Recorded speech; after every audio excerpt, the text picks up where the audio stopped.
बिहार के सिवान में AK-47 चलाने की घटना को लेकर देश भर में हंगामा मच गया है। दिल्ली में बैलेट गन को लेकर राहुल गांधी ने इतना बड़ा मुद्दा बना दिया कि सबकी नज़र AK-47 पे चली गई है। कांग्रेस ने इन दोनों बातों को लेकर एक पोस्टर भी जारी किया है। सिवान के जिलाधिकारी और SP के सामने आकर जवाब देना पड़ा है। उधर दिल्ली में रैपिड एक्शन फोर्स ने भी सूत्रों के हवाले से बोलना शुरू कर दिया है कि बैलेट गन का इस्तेमाल उसके एक जवान ने किया था, लेकिन कांग्रेस इस पर गृह मंत्री अमित शाह से जवाब मांग रही है। बिहार में सैकड़ों की संख्या में छात्रों की गिरफ्तारी और तलाशी का मामला बड़ा होता जा रहा है। तेजस्वी यादव ने चेतावनी दी है कि 27 जुलाई की रात तक अगर सभी छात्रों को रिहा न किया गया तो बिहार में बहुत बड़ा आंदोलन होगा। आयशा ने 29 जुलाई का समय दिया है। 29 जुलाई तक अगर रिहाई नहीं हुई तो बिहार में बड़े प्रदर्शन की शुरुआत की जाएगी। एक वीडियो वायरल है जिसमें एक सिपाही छात्रों पर AK-47 चला रहा है। इस सिपाही की पहचान अभिषेक पटेल के रूप में की गई है और निलंबित कर दिया गया है। इसने 4 राउंड गोलियां चलाई।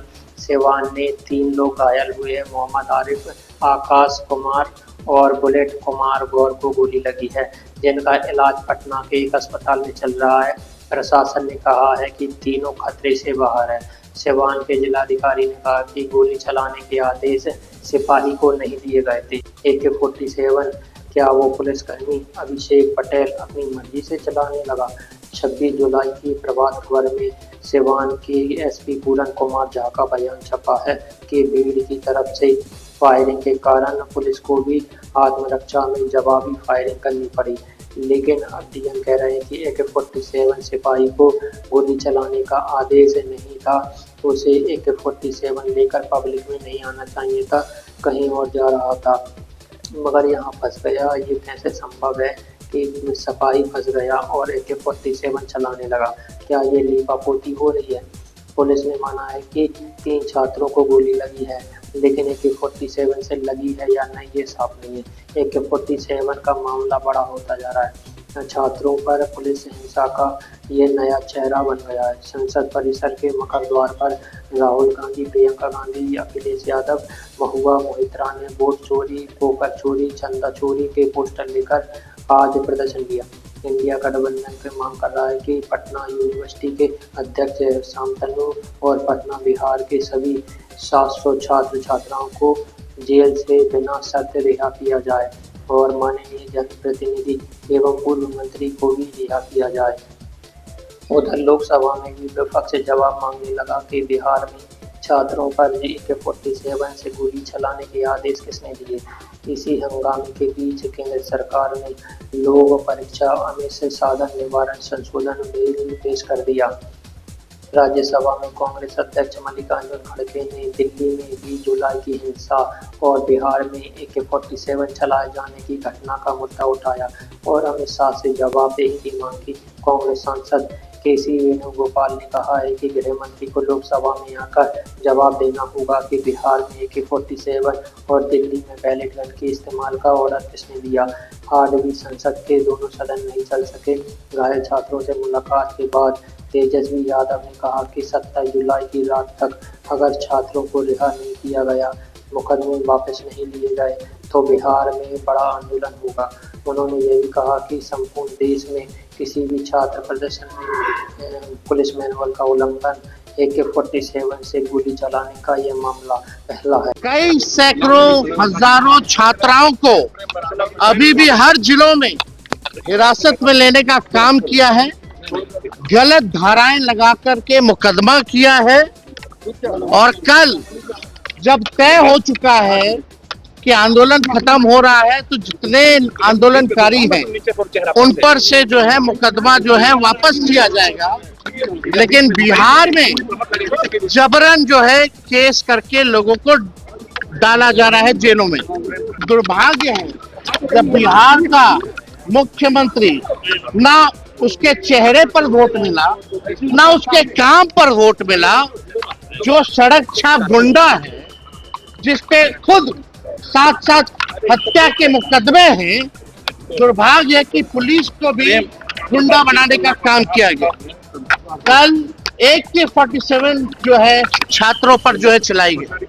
3 जो सीमांत के जो छात्र हैं वो घायल हैं और हर जगह से ये खबरें आ रही हैं कि बिहार में अलग अलग जिलों में जो है पुलिस ने गलत तरीके से जो है कार्रवाई की है, लोगों पर लाठियां बरसाई हैं, लोगों पर फर्जी मुकदमा किया।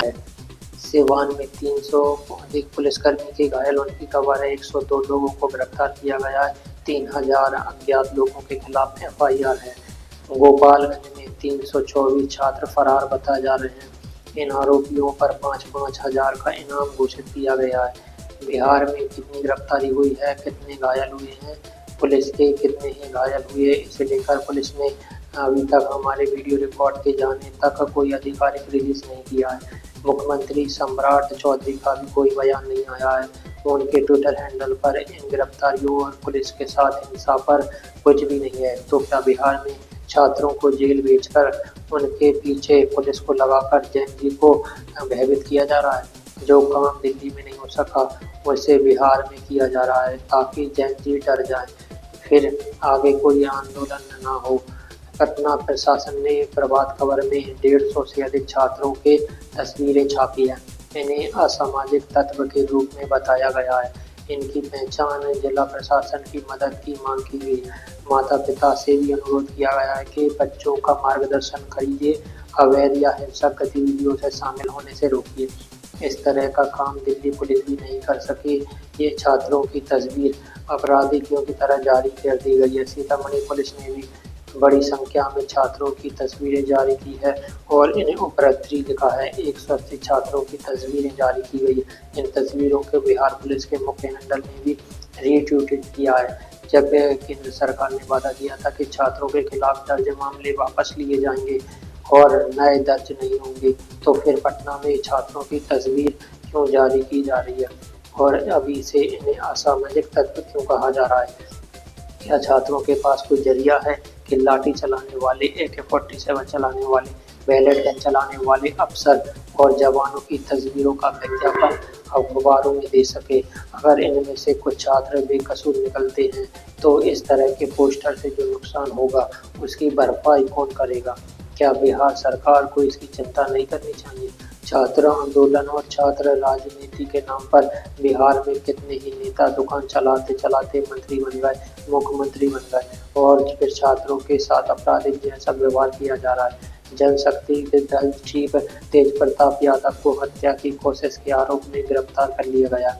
प्रशांत किशोर ने तेज प्रताप यादव की गिरफ्तारी की निंदा की है। कहा है कि तेज प्रताप ने उन्हें सपोर्ट किया इसलिए गिरफ्तार किया गया। तेज प्रताप के वकील का कहना है कि FIR दर्ज होने से एक साल पहले तेज प्रताप को गिरफ्तार कर लिया गया और जेल भेज दिया गया। इस समय तेज प्रताप को 14 दिनों की न्याय हिरासत में रखा गया है। 8 अगस्त तक तेज प्रताप बेऊर जेल में रहेंगे। बात 6 दिन का नहीं है। सवाल इतना बड़ा है कि नीट में बच्चों की जान चली गई। आपने आश्वासन दिया बच्चों को केस मुकदमे नहीं लगेंगे, पर मुकदमे लग रहे हैं। अगर सोशल मीडिया पे लिख रहे हैं तो पुलिस जा रही है उनके घर पे। तो क्या आश्वासन? लेकिन बात तो बातचीत से ही हल होगा ना, सब सारी चीजें बातचीत से हल होगा कि आपके फैसले का अमल जमीन पर होगा। जिन परिवारों के बच्चों की जान की क्या मदद की सरकार ने अभी तक? क्या कोई स्टेटमेंट आया कि आपके चैनल पे चला क्या ये बात कि उनके परिवारों को ये मदद करने जा रही है सरकार? और ये कहा कि मुकदमे नहीं लिखे जाएंगे, मुकदमे तो लिखे जा रहे हैं। बिहार में देखिए कितने बच्चों को जेल भेज दिया। कोलकाता से भी खबर आ रही है कि कोलकाता पुलिस ने 14 छात्रों की नंगे पांव घटना स्थल पर परेड कराई है। उनसे क्राइम सीन की दोबारा रचना की गई और पूछताछ की गई। FIR में लिखा गया है कि प्रदर्शन के आयोजक नेताओं से मिले आदेश के अनुसार इन प्रदर्शनकारियों ने पत्रकारों पर बोतलें, जूते, डंडे और पत्थर मारे। इससे वे घायल हुए हैं। आप बताइए, डंडे मारने वालों का कितनी बार पुलिस ने इस तरह से नंगे पांव परेड कराया हो?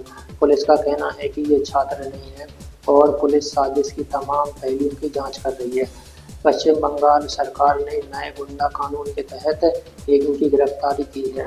कॉकरोच जनता पार्टी की पश्चिम बंगाल इकाई ने कहा है कि गिरफ्तार हुए इन लोगों से उसका कोई लेना देना नहीं है। इन खबरों का एक पैटर्न ये भी बता रहा है कि दिल्ली की जनता ने 20 जुलाई की हिंसा के खिलाफ जो दबाव बनाया उससे पुलिस तो पीछे हट गई, मगर दूसरे राज्यों में पुलिस छात्रों पर कहर बन के टूटी है। क्या कॉकरोच जनता पार्टी वाकई बिहार और बंगाल के छात्रों के हितों की लड़ाई लड़ेगी? कॉकरोच जनता पार्टी के प्रवक्ता आशुतोष रांका ने कहा है, अगर छात्रों के खिलाफ मुकदमे वापस नहीं लिए गए तो हम फिर से धरने पर बैठने के लिए मजबूर होंगे। उन्होंने कहा कि हमसे किए गए वादे का पूरा उल्लंघन किया जा रहा है। प्रदर्शनकारियों के खिलाफ कोई पुलिस एक्शन नहीं होगा। बंगाल और बिहार में कई छात्रों को गिरफ्तार किया गया और दिल्ली समेत अन्य राज्यों में कई सौ छात्रों की निगरानी की जा रही है, उन्हें प्रताड़ित किया जा रहा है। दिल्ली से खबरें आ रही कि जंतर मंतर पर वॉलंटियर करने वालों को हिरासत में लिया जा रहा है। हमारी मांग है कि सरकारी प्रदर्शनकारियों को दर्ज की गई एफआईआर वापस ली जाए और दिल्ली पुलिस, एनडीए राज्यों की पुलिस या किसी भी केंद्रीय एजेंसी द्वारा भविष्य में कोई एफआईआर दर्ज न हो। अगर सरकार ने अपना वादा नहीं निभाया तो हम फिर से प्रदर्शन करने पर मजबूर हो जाएंगे। आशुतोष रांका ने सरकार से मांग की है कि ये कानूनी कार्रवाई से जुड़े आश्वासन को 28 जुलाई लिखित में सौंप दे। अब सवाल है कि कॉकरोच जनता पार्टी क्या करेगी? पश्चिम बंगाल जाकर लड़ेगी, बिहार जाकर लड़ेगी और किस तरह से लड़ेगी? क्या वाकई फिर से आंदोलन शुरू करने जा रही है या ट्विटर पे सरकार को उसके वादों की याद दिलाई जाती रहेगी? यह कॉकरोच जनता पार्टी के लिए बड़ा इम्तिहान है। जितना नेता प्रतिपक्ष राहुल गांधी आंदोलन समाप्ति के पहले से और बाद भी छात्रों की हिंसा के सवाल को उठाते जा रहे हैं। राहुल गांधी ने कहा है कि छात्रों के खिलाफ पूरा का पूरा सिस्टम ही जानलेवा है। उन्होंने अपनी ट्वीट में लिखा है कि खबर आ रही है कि बिहार में प्रदर्शनकारी छात्रों पर AK-47 से गोलियां चलाई गई और सैकड़ों छात्रों को गिरफ्तार करके उन पे एफआईआर की जा रही है। मोदी जी, कहाँ गया आपका वादा कि छात्रों पर कोई एफआईआर नहीं की जाएगी, उन्हें रिहा कर दिया जाएगा? दिल्ली में छात्रों पर बैलेट गन चली, बिहार में AK-47, उत्तर प्रदेश, पश्चिम बंगाल, बिहार या दिल्ली, हर जगह पैटर्न एक ही है। पहले भी कहा है कि ये सरकार झूठी है, सुधार इनके बस का नहीं है, अपनी बातों से मुकर जाएगी और हर तरकीब से छात्रों की आवाज़ दबाएगी। जंतर मंतर पर 23 दिनों तक अनशन करने वाली आयशा की नेता नेहा वोरा पटना पहुंच गई और बीएड जेल में बंद छात्रों से उन्होंने मुलाकात करने की कोशिश की। क्या कॉकरोच जनता पार्टी के प्रवक्ता सौरभ दास, आशुतोष रांका और नेता अभिजीत के भी पटना का दौरा करेंगे? आयशा की छात्र नेता नेहा ने कहा कि अगर छात्र रिहा नहीं किए गए तो आंदोलन और तेज होगा। ये भी मालूम है कि पुलिस जो हिंसा करती है, कभी भी जो पुलिस कर्मी है उनके ऊपर कोई कार्रवाई नहीं होती है, उनके सस्पेंशंस नहीं होते हैं, उनके ऊपर इंक्वायरी नहीं होती है।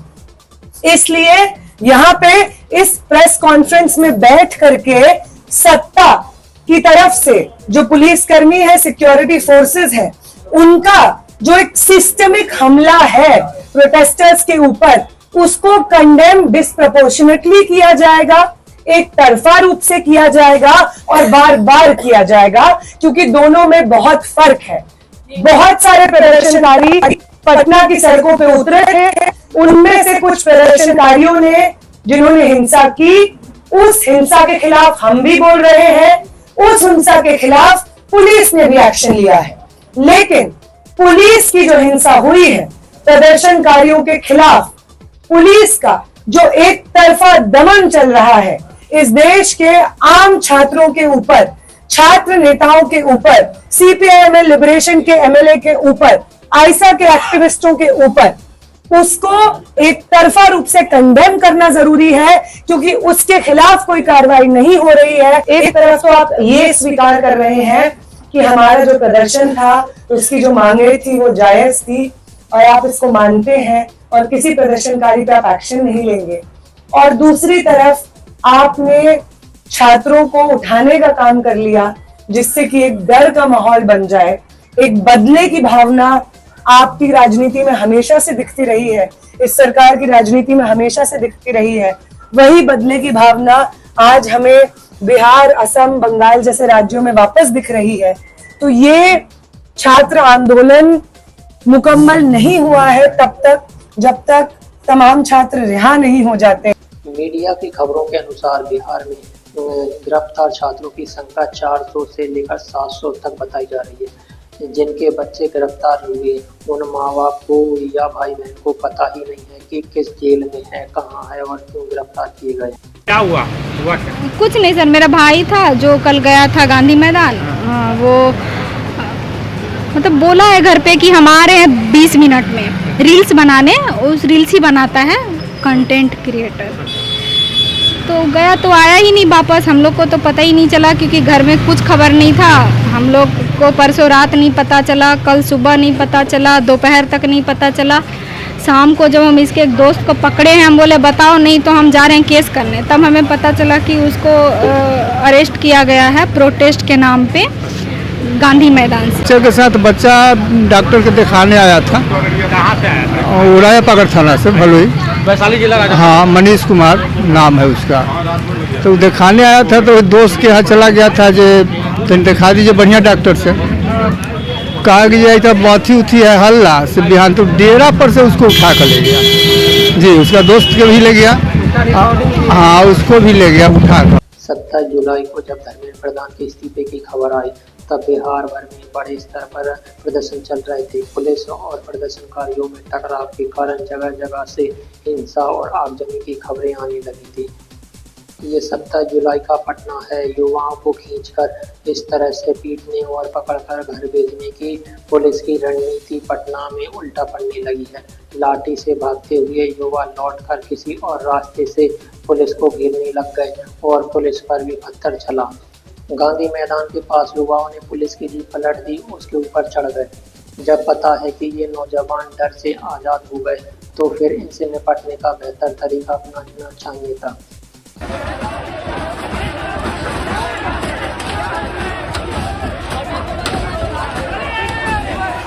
23 जुलाई को पटना पुलिस ने संयम का परिचय दिया, लेकिन 25 जुलाई को पुलिस की कार्रवाई में समझ की कमी दिखी और प्रदर्शनकारियों के साथ उसका टकराव बढ़ता चला गया।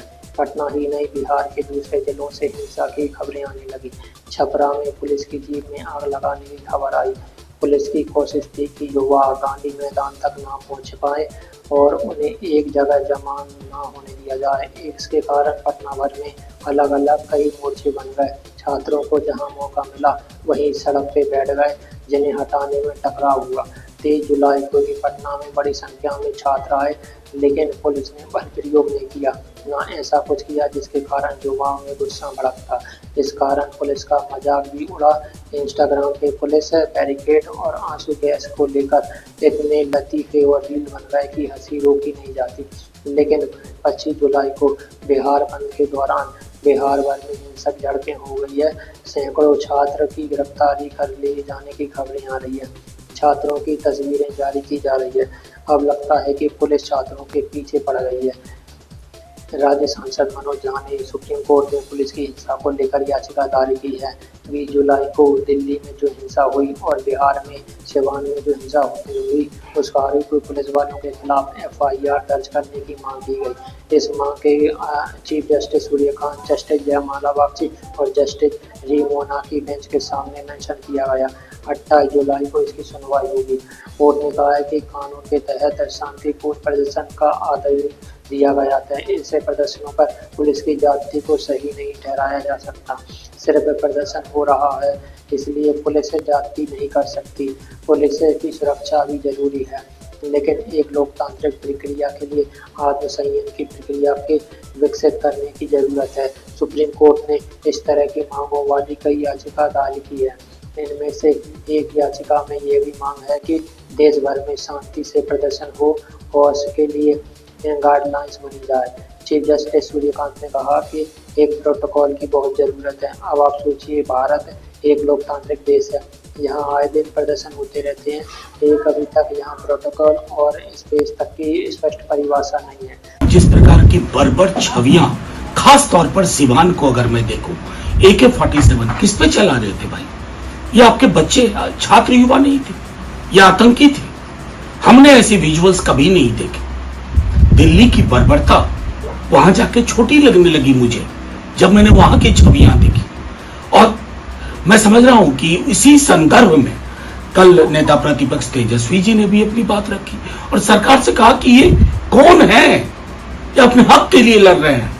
आपने कहां पहुंचा दिया भारत के लोकतंत्र को कि लोग सड़कों पर आकर के अपनी मांग, इसमें स्वतः स्फूर्त कोई संगठन नहीं था रवीश जी, सबकी अपनी परेशानी थी।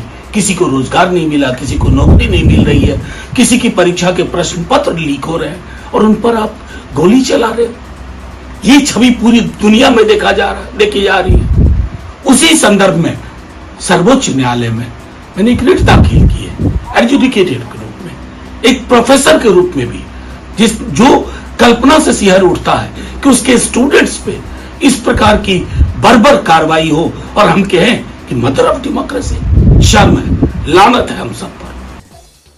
खबर आ रही है कि सरकार ने पुलिस को ऐसे कोई आदेश नहीं दिए हैं कि नई FIR दर्ज नहीं होगी और जो हो चुकी है वापस नहीं जाए। दिल्ली पुलिस ने 15 FIR दर्ज की है। कांग्रेस ने दीपेन हुड्डा ने ट्विटर पे कहा है कि जिसे भी कानूनी सहायता चाहिए वो एंटी टीम डिफेंस को टैग कर संपर्क करें।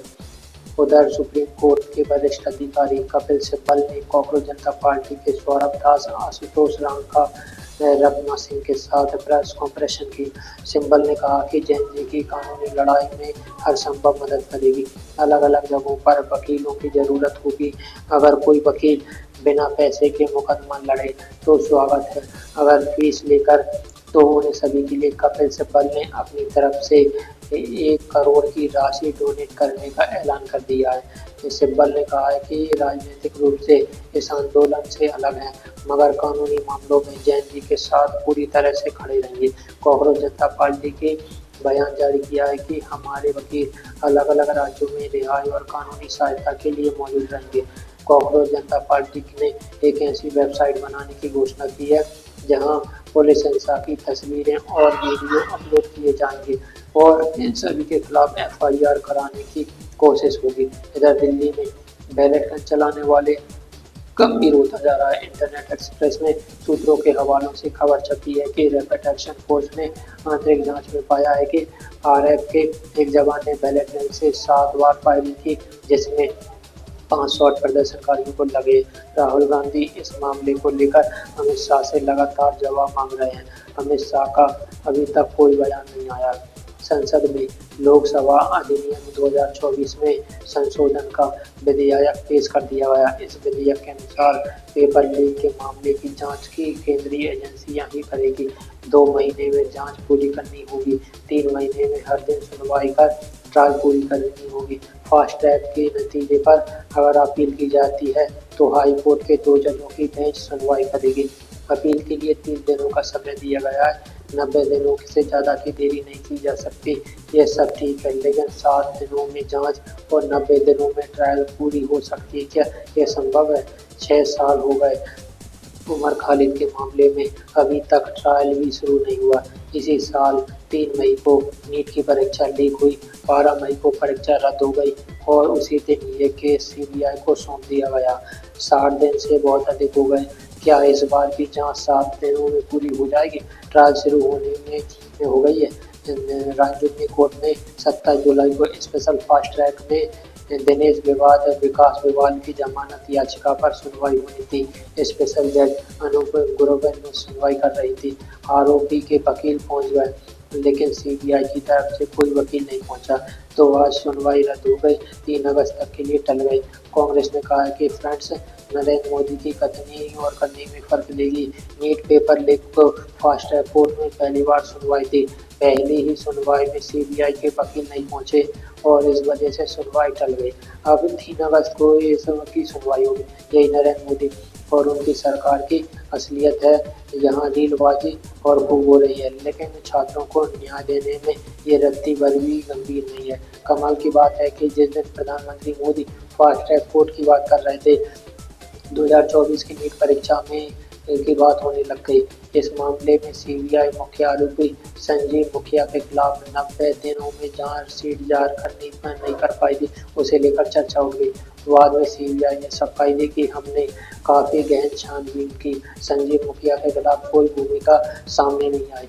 सीबीआई ने कहा कि इस मामले में 45 लोगों के खिलाफ चार्जशीट दर्ज की गई थी, जिसमें चोरी शामिल था। जिसकी उम्मीदवार को चोरी से फायदा मिला, उन सब की पहचान कर ली गई है। 2014 का ही ये मामला है, अभी तक अंतिम फैसले तक नहीं पहुंचा। क्या केंद्र सरकार ऐसा कानून बना सकती है? केंद्रीय एजेंसियां 2 महीने में जांच पूरी कर लेगी। क्या आप जानते हैं कि भारत का फास्टैग को भी क्या सच्चाई है? कुछ सरकार ने लोकसभा में बताया कि 31 दिसंबर 2025 तक भारत के 775 फास्टैग कोर्स में 2,45,000 से अधिक निलंबित है और निलंबित मामलों की संख्या बढ़ती जा रही है। इस समय लगता है कि सरकार जनता के दबाव में कुछ करते हुए देखना चाहती है। अगर आप उसके काम का हिसाब देखेंगे तो पता चलेगा कि फास्टैग कोड भी काफ़ी सुलभ हो चुका है।